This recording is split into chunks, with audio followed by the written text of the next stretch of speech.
Hello बच्चों my self doctor Rajni your sociology teacher. आज हम सोशियोलॉजी में पढ़ेंगे चैप्टर 2 का पार्ट 5 जिसका टॉपिक है ग्रामीण एवं नगरीय समुदाय में अंतर। यानी जो ग्रामीण समुदाय है और नगरीय समुदाय है उनमें क्या अंतर है, क्या विभिन्नताएं हैं। ग्रामीण समुदाय के लक्षण और नगरीय समुदाय के लक्षण हम अब तक पढ़ चुके हैं, ठीक है। और आज हम इनके डिफरेंसेस पढ़ेंगे। बच्चों, भारत में ग्रामीण एवं नगरीय समुदाय की यथार्थ स्थिति यानी कंडीशन जो है उसको समझने के लिए आवश्यक है कि ग्रामीण एवं नगरीय जनसंख्या का ऐतिहासिक दृष्टि से तुलनात्मक विवरण भी देख लें या देख लिया जाए। यानी यदि हम ग्रामीण और नगरीय समुदाय के रियल कंडीशन को देखना चाहते हैं, उसको समझने के लिए हमें इनके हिस्टोरिकल जो कंडीशन थी ऐतिहासिक उसकी भी कंपैरिजन की तुलना या जो विवरण रहा है तुलनात्मक उसे भी हमें देख लेना चाहिए। और इसी उद्देश्य से भारत की जनसंख्या 2001 व 11 के आधार पर विवरण निम्नांकित तालिका में दिया जा रहा है। कौन सी तालिका में? इस तालिका में, ठीक है। इसमें हम देख रहे हैं ग्रामीण एवं नगरीय जनसंख्या, ठीक है। कौन कौन से ईयर के आधार पर? 2001 के आधार पर और 2011 के आधार पर। तो बच्चों, 2001 में टोटल जनसंख्या थी हमारी 1 अरब और 2 करोड़, ठीक है। जिसमें से ग्रामीण जनसंख्या थी हमारी 74 करोड़ 30 लाख और नगरीय जनसंख्या थी हमारी 28 करोड़ 60 लाख, ठीक है। इस प्रकार से परसेंटेज क्या हुआ? ग्रामीण जनसंख्या का परसेंटेज हुआ 72.2% और जबकि नगरीय जनसंख्या का परसेंटेज हुआ 27.8%, ठीक है। और अब हम तुलना की दृष्टि से देखते हैं तो 2011 में जनसंख्या बढ़ करके 1 अरब 21 करोड़ हो गई थी हमारे देश की, ठीक है।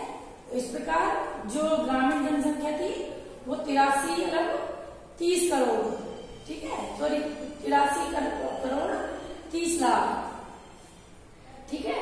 और जो नगरीय जनसंख्या थी वो 37 करोड़ 70 लाख हो गई थी, ठीक है।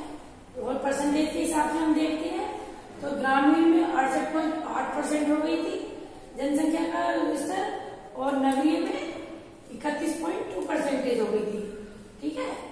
और इसी तरह से यदि हम इन दोनों को कंपैरिजन करते हैं तो आप देखेंगे कि ग्रामीण क्षेत्र में जो है जनसंख्या का जो परसेंटेज है वो कम हुआ है, घट गया है, जबकि नगरीय क्षेत्रों का परसेंटेज 27.8 से बढ़कर के 31.2 हो गया है, ठीक है। और बच्चों, आगे जब 2021 में जनगणना होगी तो हम इसका जो कंपैरिजन है उससे कर सकते हैं कि 2011 वाली का 2021 वाली से कंपैरिजन करके प्रस्तुत करेंगे डाटा, ठीक है। तो ये हो गया हमारा जो है जनसंख्या का एक तरह से पूरा तालिका, ठीक है। किसके आधार पर? 2001 व 2011 की जो भारत की जनगणना के आधार पर, ठीक है। अब आता है हमारा ग्रामीण समुदाय के मौलिक अंतर। बच्चों, मैंने आपको पहले बताया था कि ग्रामीण समुदाय में और नगरीय समुदाय में जो है बहुत ज्यादा समानताएं होने के बाद भी कुछ मौलिक अंतर पाए जाते हैं, ठीक है। क्योंकि गांव के लोग शहरों में आते जाते रहते हैं और शहरों के लोग जो है गांव के ही जो निवासी रहे हैं और गांव में भी उनका आना जाना लगा रहता है, तो इनमें कोई विशेष अंतर नहीं होता। और जो कुछ अंतर है मौलिक आधार पर वो मैं आपको समझा रही हूँ। सबसे पहले आता है विस्तार में अंतर। किस चीज के विस्तार में? क्षेत्र के विस्तार में। यानी जो ग्रामीण समुदाय है उसका जो हम अंतर लेंगे किससे? नगरीय समुदाय से, ठीक है। ये आप यहाँ पर ये लिख सकते हैं कि ग्रामीण एवं नगरीय समुदाय के मौलिक अंतर, ठीक है। जो ग्रामीण क्षेत्र होता है उसमें जो है लोग एक ही संस्कृति के एक ही रीति रिवाज के सदस्य होते हैं, या एक ही रीति रिवाज को मानने वाले लोग होते हैं, तो गांव का जो क्षेत्र है वो कम होता है, जबकि नगरों में अलग अलग संस्कृति के लोग रहते हैं, अलग अलग रीति रिवाजों को मनाने वाले लोग रहते हैं, और बाहर से आकर के यानी कि अलग संस्कृति के लोग भी गांव में नगरों में आकर बस जाते हैं। तो जो नगरों का क्षेत्र है वो बड़ा होता है, विस्तृत होता है। ठीक है। सेकंड पॉइंट आता है सांस्कृतिक आधार पर अंतर। सांस्कृतिक आधार पर अंतर यानी जो ग्रामीण समुदाय हैं उनके जो रहन सहन है, प्रथाएं हैं, रीति रिवाज हैं, वो जो है एक जैसे होते हैं, जबकि शहरों में इन चीजों का अभाव मिलता है देखने को। शहरों में अलग अलग संस्कृति के लोग रहते हैं, तो वो किसी प्रकार की परंपराओं में बंधे हुए नहीं रहते। और दूसरा, जो विभिन्न संस्कृति के लोग होने के आधार पर अलग अलग संस्कृति को मानते हैं, तो इन चीजों में भी पर्याप्त अंतर संस्कृति का पाया जाता है। थर्ड पॉइंट है हमारा सामुदायिक भावना में अंतर। जो गांव के लोग होते हैं, ग्रामीण समुदाय के लोग, उनमें परस्पर समुदाय की भावना का जो है भावना पाई जाती है, उसका विकास होता है, समुदाय की भावना का उनमें विकास पाया जाता है। जबकि जो नगरीय समुदाय के लोग हैं वे द्वितीय समूह से संबंधित होते हैं, उनमें जो है परस्पर समुदाय की भावना का जो है अभाव ही पाया जाता है। फोर्थ पॉइंट है हमारा परिवार के आकार में अंतर। बच्चों, परिवार के आकार में अंतर इसलिए होता है जो ग्रामीण समुदाय के परिवार हैं उनका आकार बड़ा होता है, क्योंकि जो ग्रामीण समुदाय के परिवार हैं उनके परिवार के सभी सदस्य कृषि व्यवसाय में लगे रहते हैं, और कृषि में उनको अधिक से अधिक लोगों की आवश्यकता होती है। ठीक है। जिसके कारण संयुक्त परिवार को बढ़ोतरी मिलती है। संयुक्त परिवार के रूप में व्यक्ति ग्रामीण समुदाय में रहते हैं, जबकि नगरों में जो है संयुक्त परिवार का भाव मिलता है। नगरों में व्यक्ति जो है एकांकी परिवार में निवास करते हैं, तो उनका परिवार जो है, जो परिवार का आकार है वो छोटा हो जाता है। ठीक है। जबकि ग्रामीण परिवार यानी संयुक्त परिवार का आकार बड़ा होता है। विवाह के आधार पर अंतर। विवाह के आधार पर हम कह सकते हैं कि जो ग्रामीण समुदाय है उनमें आज भी विवाह एक धार्मिक संस्कार माना जाता है, और जबकि नगरीय समुदाय में आप देखोगे तो वहाँ प्रेम विवाह को बढ़ावा दिया जा रहा है या प्रेम विवाह किए जा रहे हैं, और जिनके जो संबंध है अस्थायी होते हैं। यहाँ एक बात और जानने योग्य है कि जो नगरीय समुदाय के लोग हैं या नगरीय समुदाय में रहने वाले लोगों के वैवाहिक संबंध है वो अस्थायी तो होते ही है, साथ में उनमें विवाह विच्छेद के भी जो एक तरह से प्रकार जो है देखे जाते हैं, या विवाह विच्छेद भी देखने को ज्यादा मिलते हैं। विवाह विच्छेद यानी कि संबंध टूट जाता है एक तरह से। ठीक है। 6 पॉइंट है प्रथाओं में अंतर। बच्चों, ये जैसे बाल विवाह प्रथा है, विधवा पुनर्विवाह प्रथा है, और विवाह संबंधी प्रथाएं हैं जो निषेध है आज समाज में, वो भी प्रथाएं आप ग्रामीण समाज में देख सकते हैं आज भी। ठीक है। जबकि नगरीय समुदाय में इन चीजों का अभाव है, ये चीजें बिल्कुल भी देखने को नहीं मिलेगी। 7 पॉइंट है हमारा स्त्रियों की स्थिति में अंतर। स्त्रियों की जो कंडीशन है वो गांव में आज भी शोचनीय है और उनका स्तर नीचा है, क्योंकि उन्हें जो ग्रामीण समुदाय की स्त्रियां हैं उन्हें ना तो शिक्षा के क्षेत्र के लिए आगे शिक्षा के अवसर मिलते हैं, और न ही वो पुरुष के समान किसी प्रकार के सामाजिक कार्यों में योगदान दे पाती है। उन्हें घर की 4 दीवारियों में ही अपना जीवन यापन करना होता है, और वो पूरा जीवन अपनी घर की 4 दीवारों में ही व्यतीत कर देती है। जबकि अगर हम देखेंगे जो नगरीय समुदाय की स्त्रियां हैं उनका जो है स्तर पुरुषों के समान होता है समाज में। ठीक है। उनके जो शैक्षिक अवसर भी उपलब्ध होते हैं उन्हें, और वह अपनी इच्छा अनुसार शैक्षिक उन्नति भी प्राप्त करती है, और समाज में मानव यानी पुरुष के समकक्ष कार्य करती है। जो कार्य पुरुष कर सकते हैं वो स्त्रियां भी करती है नगरों में। ठीक है। 8 पॉइंट है हमारा सामाजिक नियंत्रण में अंतर, यानी सोशल कंट्रोल में अंतर। ये इसमें आप देखोगे कि जो ग्रामीण समुदाय में जो कंट्रोल किया जाता है वो परिवार द्वारा किया जाता है, पड़ोस द्वारा, विभिन्न प्रकार के रीति रिवाजों को मना करके, प्रथाओं को मना करके, यहाँ तक कि जो जाति प्रथाएं हैं उनके द्वारा भी सामाजिक नियंत्रण किया जाता है। और जो गांव में जाति पंचायत होती है, ठीक है, जातीय पंचायत जो गांव में होती है उनके द्वारा भी ग्रामीण समुदाय का नियंत्रण किया जाता है। जबकि नगरीय समुदाय में नियंत्रण कौन करता है? पुलिस करती है, कानून करते हैं, ठीक है। और जो एक तरह से पुलिस और कानून किस तरह से नियंत्रण करती है?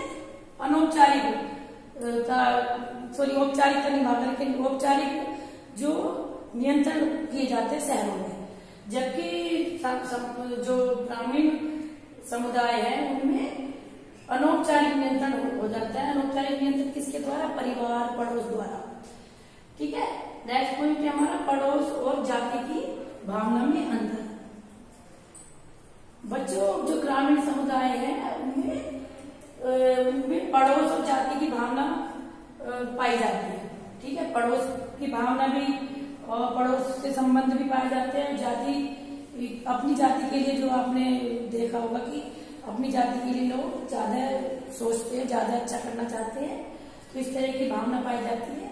जबकि नगरीय समुदायों में सर्वदा ये इस चीज का सर्वथा अभाव ही मिलेगा, ठीक है। नगरों में किसी प्रकार की जाति वगैरह का कोई जो है देखने को नहीं मिलता है आपको, और न ही पड़ोस वगैरह से ज्यादा संबंध बनाए जाते हैं। 10th पॉइंट है हमारा संबंधों की प्रकृति में अंतर, ठीक है। संबंधों की प्रकृति में अंतर यानी क्या अर्थ है कि जो ग्रामीण समुदाय के संबंध होते हैं, ठीक है बच्चों, वो एक तरह से अनौपचारिक होते हैं। रक्त संबंध जो होते हैं वो अनौपचारिक होते हैं। यहाँ मैं आपको एक बात बताना चाहूंगी, जो वीडियो आपने पार्ट नंबर 3 की देखी थी, पार्ट नंबर 3 की, उसमें एक पॉइंट आया था, लास्ट का पॉइंट, अनौपचारिक संबंध, ठीक है। तो जो गांव में एक दूसरे से संबंध होते हैं ग्रामीण समुदाय में वो अनौपचारिक होते हैं, औपचारिक नहीं। आप वो पॉइंट वहां पर सही कर लेना, ठीक है। वो गलती से वहां पर अनौपचारिक लिखा गया है, ठीक है, सॉरी औपचारिक लिखा गया है, आपकी गलती हो गई, ठीक है। वो आपको अनौपचारिक करना है। जो गाँवों में आपसे संबंध होते हैं वो अनौपचारिक होते हैं, और जो शहरों में संबंध होते हैं आपसी वो औपचारिक होते हैं, यानी फॉर्मल होते हैं, ठीक है। फॉर्मलिटी आप कह देते हैं कि तो फॉर्मलिटी निभा रहे हैं आप संबंधों की, है ना, तो वो जो है फॉर्मल जो संबंध होते हैं वो शहरों में होते हैं, गाँव के संबंध औपचारिक होते हैं। तो आप पार्ट नंबर 3 की वीडियो में भी लास्ट पॉइंट ठीक कर लेना, ठीक है। और ये आपको समझ में आ गया होगा औपचारिक और औपचारिक, ठीक है। और नेक्स्ट पॉइंट है हमारा, ठीक है, ये क्लियर हो गया ना। तो संबंधों की प्रकृति में अंतर, जो संबंध होते हैं गांवों में, जो आपसी समुदाय के संबंध होते हैं, परिवार से संबंध होते हैं, वो अनौपचारिक होते हैं। जबकि शहरों में, शहरी समुदाय, नगरीय समुदाय में संबंध औपचारिक होते हैं, ठीक है बच्चों। 11th पॉइंट है हमारा मनोरंजन के साधनों में अंतर। जो ग्रामीण समुदाय है उनमें मनोरंजन के साधन केवल परिवार होता है, पड़ोस होता है, या रिश्तेदार, नातेदार होते हैं, ठीक है। जबकि शहरों में, मतलब नगरों में आप देखोगे जो मनोरंजन के साधन है वो क्लब है, सिनेमा घर है। यहाँ तक कि नगरों में तो मनोरंजन को एक व्यवसाय भी बना दिया गया है, लोग बिजनेस कर रहे हैं मनोरंजन के लिए, ठीक है। नेक्स्ट पॉइंट आता है हमारा विचारों में अंतर। बच्चों, जो विचार है वो किस प्रकार से डिफरेंट होते हैं। जो नगरीय समुदाय के लोग हैं उनके विचार जो है, जो विचार वो रखते हैं उनके विचार पवित्र होते हैं, परंपरावादी होते हैं, उनका जीवन सरल होता है। जबकि आप देखोगे कि जो शहरी समुदाय के लोग हैं, नगरीय समुदाय के लोग हैं, उनके विचारों में परस्पर अंतर मिलता है। क्यों मिलता है? क्योंकि जो इनको जो ग्रामीण समुदाय के लोगों से हम कंपेयर करते हैं, ठीक है, तुलना करते हैं, तो हम देखेंगे कि जो ग्रामीण समुदाय के लोग हैं उनके विचारों को जो है एक क्षेत्र नहीं मिल पाता पढ़ने के लिए, जबकि ग्रामीण समुदाय में नगरीय समुदाय में जो दूर दराज के लोगों से संपर्क स्थापित करने के विकास के साधन उन्हें उपलब्ध होते हैं नगरीय समुदाय में, तो जो उनके विचार है वो डिफरेंट होते हैं। ठीक है, उनमें जो उनके विचार इसलिए डिफरेंट होते हैं क्योंकि उनको साधन उपलब्ध हो जाते हैं, जबकि ग्रामीण समुदाय के लोगों को साधन उपलब्ध नहीं होते। उनकी जो सोच है वो संकीर्ण रहती है, उनके विचार संकीर्ण रहते हैं, छोटी सोच वाले लोग होते हैं ग्रामीण समुदाय के। ठीक है, एक इस तरह हम कह सकते हैं, क्योंकि विचार उनको जो है किसी प्रकार के साधन प्राप्त नहीं हो पाते। थर्ड पॉइंट है हमारे सामाजिक जीवन में अंतर। जो ग्रामीण समुदाय है और जो नगरीय समुदाय के जीवन में परस्पर डिफरेंसेस देखने को मिलते हैं। तो ग्रामीण समुदाय के लोग आज भी जो है छोटी सोच रखते हैं। ठीक है, वो केवल कृषि पर आधारित जीवन व्यतीत करना चाहते हैं, उससे आगे निकल करके वो अपना व्यवसाय नहीं करना चाहते। जबकि जो नगरीय समुदाय के लोग हैं वो विकास की दृष्टि से निरंतर प्रगतिशील हो रहे हैं और प्रगति कर रहे हैं। क्यों कर रहे हैं? क्योंकि उन्हें विभिन्न प्रकार के साधन उपलब्ध हैं और उनकी सोच में भी अंतर पाया जाएगा, क्योंकि वो जो है अच्छी शिक्षा प्राप्त कर पाते हैं साधनों की वजह से। ठीक है, लास्ट पॉइंट है हमारा व्यक्तियों के को उपलब्ध सुविधाओं में अंतर। जो ग्रामीण समुदाय के लोगों को उपलब्ध सुविधाएं हैं और जो नगरीय समुदाय के लोगों को उपलब्ध सुविधाएं, उनमें भी काफी अंतर पाया जाता है। किस प्रकार पाया जाता है? जो व्यक्तियों को जो है ग्रामीण समुदाय में, जैसे आज हम देखते हैं कि नगरीय समुदाय में तो लोगों को कंप्यूटर भी मिल रहे हैं और जो है दूर संचार के जो साधन है विभिन्न प्रकार के, उनका भी यूज कर रहे हैं नगरीय समुदाय के लोग, जबकि ग्रामीण समुदाय के लोगों में इन चीजों का अभाव है। ठीक है, इसी कारण जो ग्रामीण समुदाय के लोग आज भी थोड़े से पिछड़े हुए हम कह सकते हैं, और शहरी नगरीय जनसंख्या जो है उसमें थोड़ा सा वो उनसे आगे निकल गई है। क्यों? क्योंकि उनको बहुत सारे अवसर उपलब्ध हो गए हैं प्रगति के। ठीक है, इस प्रकार ये बच्चों आपको समझ में आ गया होगा ग्रामीण एवं नगरीय समुदाय के मौलिक अंतर थे सारे। ठीक है, ये अंतर होने के बाद भी पर्याप्त समानता हम देखने को हमें मिलेगी कहाँ? ग्रामीण और नगरीय समुदाय में। ठीक है, और समानता भी मिलेगी। और अंतर के हिसाब से केवल हम ये कह सकते हैं कि केवल मात्रा का इसमें अंतर है, नहीं तो विशेषताएं तो सभी की दोनों की एक जैसी है। क्योंकि नगरीय समुदाय के जो लोग हैं उनका आवागमन या सोशल एक्टिविटीज लगातार, सामाजिक गतिशीलता है वो लगातार आपस में होती रहती है। गांव के लोग शहरों में आते रहते हैं और शहरों के लोग गांव में आते रहते हैं। ठीक है, और जो ये पॉइंट में पढ़ा रही थी आपको, इसमें भी मैं समझा दूं आपको कि जो गांव के लोग आज भी शहरों में जाकर के अपने गांव वाली शैली का जीवन शैली यूज कर रहे हैं, जीवन शैली अपना रहे हैं। ठीक है, ये बच्चों आपको क्लियर हो गया होगा, इसको आप नोट डाउन करेंगे। यदि आपको कोई प्रॉब्लम हो तो आप मुझसे पूछ सकते हैं। धन्यवाद।